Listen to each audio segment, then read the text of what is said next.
Hi hi welcome to వేద vlogs. ఈరోజైతే ఇదో పింకీ పాప కోసమని ఇలా ఫ్రాక్ అయితే కుడుతున్నానండి. ఇది వచ్చేసి ఇలా బ్లాక్ కలర్, దీని మీద డిజైన్ డిజైన్ బొమ్మలు బొమ్మలుగా అన్ని ఆల్ కలర్స్లో ఉన్నాయండి. చాలా బాగుంది డ్రెస్ అయితే. ఈ క్లాత్ అయితే నాకు చాలా బాగా నచ్చింది. అందుకోసమని పింకీ పాపకి బాగుంటుంది బ్లాక్ కలర్ అనే ఉద్దేశంతో నేను ఇలా ఫ్రాక్ అయితే స్టిచ్చింగ్ చేస్తున్నాను. దీని కటింగ్ వచ్చేసి నేను మార్నింగే కటింగ్ చేసేసుకున్నాను.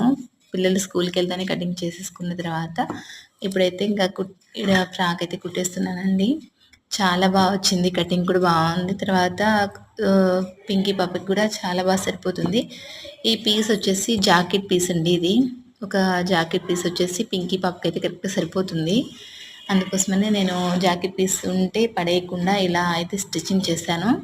చాలా బాగా వచ్చింది కదా, చూడండి ఎంత బాగా వచ్చిందో.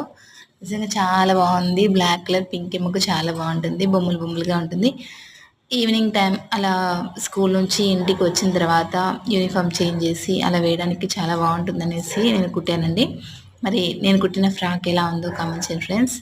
నేనైతే ఇది ఓన్లీ యూట్యూబ్లో చూసి ఇలా కుట్టడం అయితే నేర్చుకున్నాను. అయినా కూడా పర్లేదు, బాగానే కుట్టాను. మరి ఎలా కుట్టానో మీరు కూడా చెప్పాలి. చాలా బాగుంది కదా, నాకైతే నచ్చింది. మరి మీకు నచ్చిందా? ఇంటికి పింకీ అమ్మ ఇంటికి వచ్చిన తర్వాత ఈ ఫ్రాక్ వేసి చూపిస్తానండి, ఎలా ఉందో అప్పుడు చెప్పండి. ఇదైతే ఇలా బఫాన్స్ పెట్టానండి. ఇలా పిల్లలకి ఇలా పెడితేనే బాగుంటుంది, బుగ్గలుగా. మామూలు హ్యాండ్స్ చిన్నపిల్లలు కదా, లుక్ అనిపిదు. ఇలా బఫాన్స్ పెడితే బాగుంటుంది. అలాగే వెనక వచ్చేసి ఉక్స్ పెట్టానండి. కొంచెం లావ్ అనిపించినా కూడా హుక్స్ టైప్ ఉంటే కనుక వేయడానికి తీయడానికి ఈజీగా ఉంటుంది పిల్లలకి. అందుకని హుక్స్ పెట్టాను. ఇది చూడండి, ఫ్రిల్స్ కూడా చాలా వచ్చాయి. చాలా ఫ్రిల్స్ వచ్చాయి. మధ్యలో కొంచెం పొడవు అవుతుందని కూడా ఇలా కొంచెం మడిచేసానండి. కింద కొంచెం మడిచి ఇలా కుట్టేశాను, పొడవు ఎక్కువ అవుతుందని. ఓకే, మరి నేను కుట్టిన ఫ్రాక్ బాగుందా? బాగుంటే కామెంట్ చేయండి ఫ్రెండ్స్, కామెంట్ చేయండి. అలాగే ఒక లైక్ చేయండి, సబ్స్క్రైబ్ చేసుకోండి. Okay, bye.